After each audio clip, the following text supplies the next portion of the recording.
Aha! All the fun is right here. Hello, I'm Axel Rydby, game director here at Rocksteady Studios. I'm Darius Sadigian, studio director at Rocksteady Studios. We're so excited to welcome you all to episode 2 of our ongoing series, Suicide Squad Insider. In our last episode, we gave you a look at our combat system that combines story, powerful traversal abilities, iconic melee attacks, and explosive gunplay to offer something truly unique. Hello, beautiful! We wanted to challenge ourselves. We wanted to expand and really push ourselves in terms of making something new and fresh. Light him up! When first introduced, the free-flow combat of Batman Arkham Asylum broke new ground and set a standard that is still popular today. In that spirit, the Rocksteady team decided to delve into new mechanics. If you're playing solo, you have the power to make combat in our game unique to you while making your way through our story campaign. If you decide to play co-op with friends, you can each become an expert with your playstyle and customize builds, creating a powerful squad unlike any other. Each person can offer a different benefit to the play experience. We're super excited to see those sort of team play, synergistic effects happen. You want a high five? Up high. In the Suicide Squad, the world, the narrative, all our features evolve through the lens of DC lore. Fans for the DC Universe are going to be really excited for this. Not only are we bringing characters back that we've used in the Arkham series, but we're introducing new ones. You can call me Colonel Rick Flag. We want players to feel like they explored the DC Universe with us, not just through the story, but also through the mechanics. No lasso? You gotta be kidding me.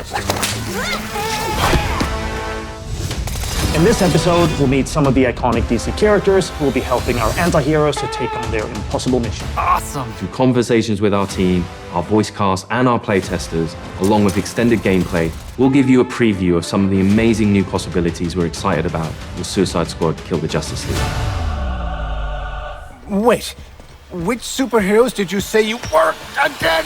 This is Suicide Squad Insider, Episode 2.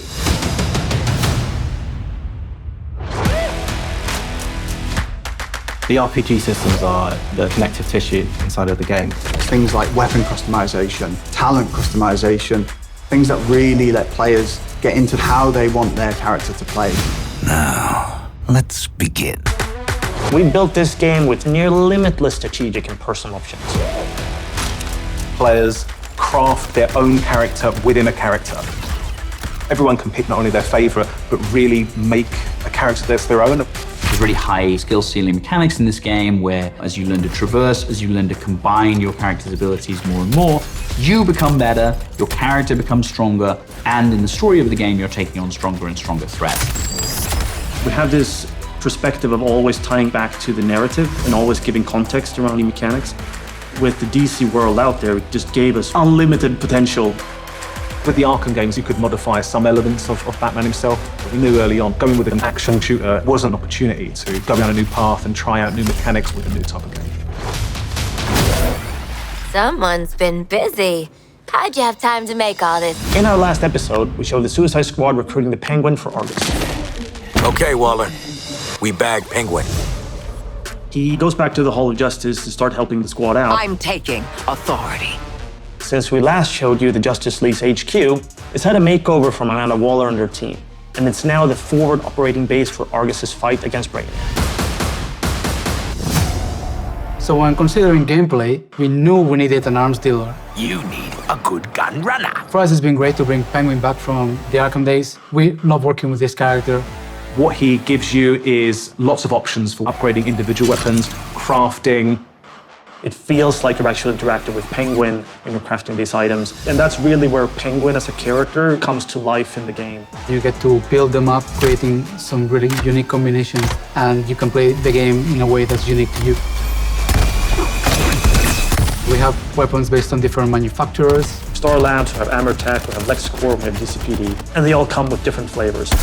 Lex is very scientific man, right? The guns are very scientific in nature. They have very specific recoil patterns and spread patterns, almost like they are calculated. Then we have Amatech, which is more improvised weaponry, really fast fire rates, high ammo capacity, but it kicks like a donkey. And once you've unlocked those manufacturers, you can go to Penguin and ask him to sort of craft specific weapons in those manufacturers. Different guns will play with different styles. Maybe you've got a Deadshot focused on critical hits, on headshots. That might mean that you want to favor a legendary gun which works with that playstyle. Nice, nice, nice! Penguin is only one member of what we call the support squad. Toot toot, scumbags! There are various supervillains that the squad have begged, stolen, or borrowed from. For players who just want to play through the story, they'll get the full arsenal to be able to take on the Justice League. But for players who really want to sort of maximize their characters, the support squad missions unlock really cool features. Our designers have put a lot of effort into making sure that when you play the game, you can have a very different experience from someone else. Let's meet the rest of the support squad. Here we can see the scientist Gizmo, who has set up shop in the basement of the Hall of Justice. You're perfect. We know. His primary contribution to the squad is the sort of airdropped vehicles that you can use for combat. You're getting into this flying vehicle with rockets and a turret and sort of blow shit up. And the havoc you can create is outstanding. Each character from the DC universe offers the player a different way of interacting with the game. I've been trying on the name Toyman. More like Annoy Man. Am I right? Toyman is one character that helps you actually figure out ways of defeating the Justice League. He's a tech boy genius who wants nothing more than to help save Metropolis. He can't quite come to terms with the fact that his heroes are now the villains. Changing stuff is my middle name. You can unlock more and more things you can do with Toyman to enhance your gear. If you want to really perfect your gear to really suit how you like to play the game, Toyman's the character to talk to. I'm Hack. Hack is this sort of electronic astral projection. Anything that has electricity, Hack can manifest through. By working with Hack and increasing your talent points over the course of the game, you can unlock a whole myriad of different abilities. For example, with Harley, you can increase her grenade damage. Thank you! Alongside the talent tree, we have what we call the combat combo system. As you're doing these more intricate moves, you build up your combo faster, and the higher that combo is, the more talents you activate. Oh, this tough love! Hack also uses her abilities to literally hack Brainiac's comms, so you get to listen in on what the Justice League is talking about, and you also get to hear their sort of corrupted personalities and how different they are from the heroes you once knew. We have complete control, Brainiac. Now let's talk about one more member of our support squad. Another infamous DC villain that Director Waller once recruited.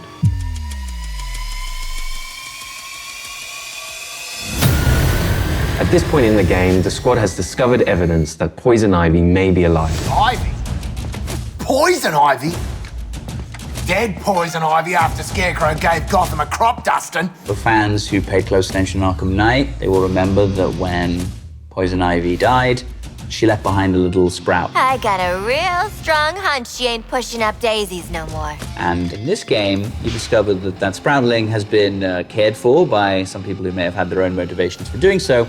But in the chaos of Metropolis, she's escaped. Find her. Bring her to me for questioning. Using special technology they've acquired, the Suicide Squad is tracking Ivy down. Ivy's in the city. This tracker will lead you to her. Unless y'all want to end up a poorly plated spring mix, you better put me in charge and let me talk to Ives first. So in playing solo, players can switch between any of the characters. You'll get to experience all the different play styles across all of the different missions. And here we go!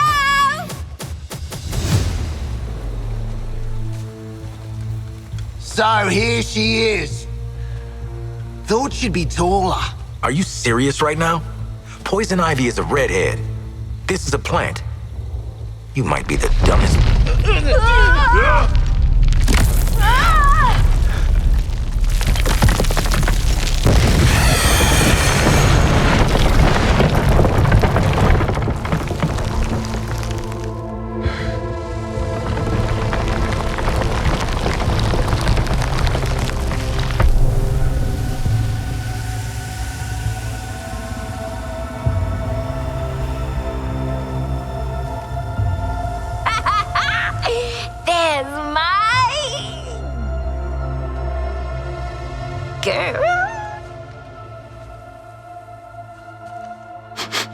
She is not made of meat. Is this what you call a vegetarian option? I don't know you, but my pheromones remember you. Strange emotions. Tell me about it. Wasn't expecting you to come in fun size. You really don't know me? Harley and Ivy forever? In 10-story burning letters? Nope. Jeez, LexCorp really did a number on you, huh, Red? He dressed you up in that outfit, too? No. I took it. When I broke out. He shut me in a room in his tower. If I worked on the things he wanted, I got a whole hour of sunlight every day. What did he want?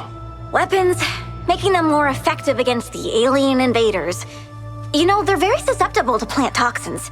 And I know all about plant toxins. We know. That's why they call you Poison Ivy. It's just Ivy, weirdo. Where's Lex now? I don't know. Something spooked him, I guess. He got in his big robot suit and stomped off. Ooh, I know that look. Who you murdering? The corrupted things that are coming. All of them. They're poisoning the earth with their gross bodies. So I lured them here.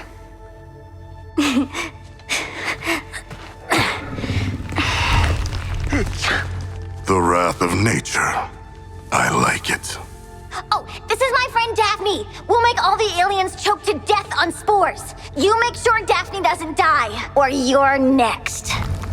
Waller, be advised Lex is AWOL in a power suit, and Ivy's an eco-terrorist middle schooler. Dead shot out. How'd we end up hugging a giant plant? I have allergies. Anyone care? Ah! Here's a brief look at the mission that follows your first encounter with Ivy.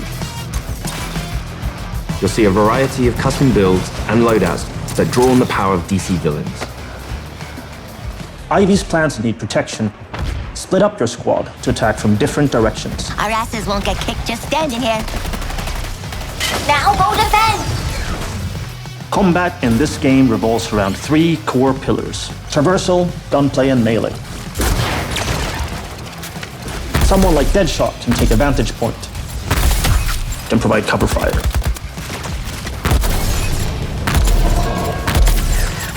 You can find wild ways to upgrade your melee attacks. With the Great Suspender, a single boomerang can launch several enemies off the ground. A job worth doing right! Harley's gun is from the Bane's Rage set.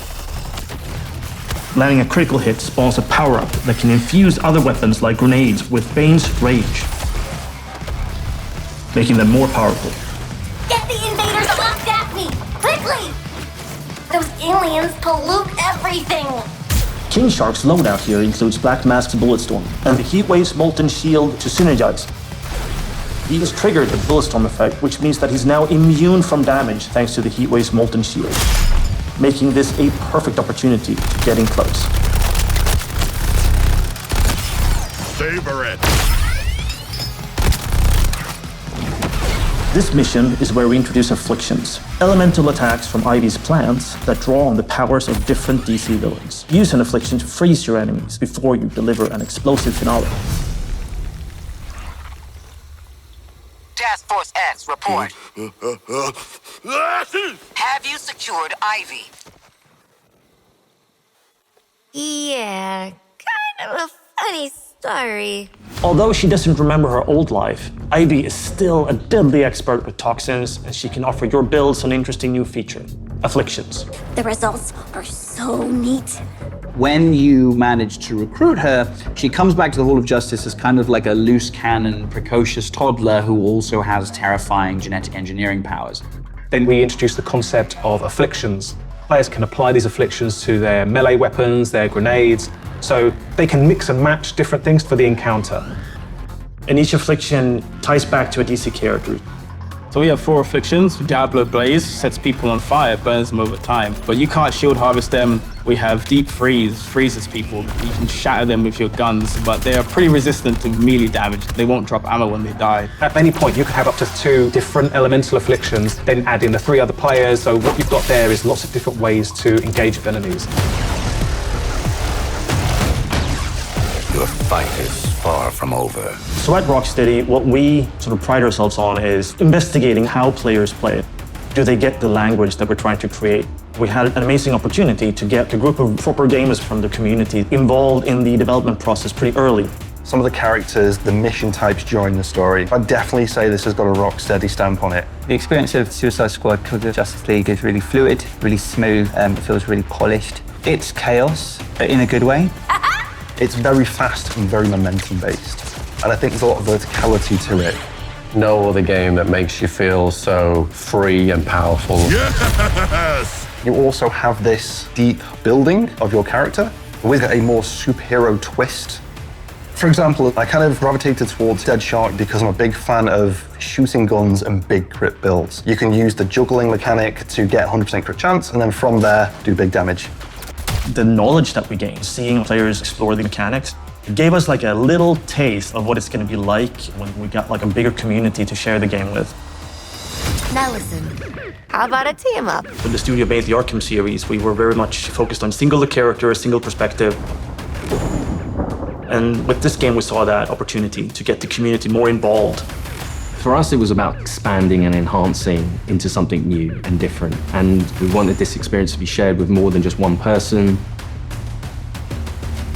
One of the coolest experiences in the game is when you're playing with friends and each character can tackle the problems that you're facing together differently. You are learning how to overcome challenges together.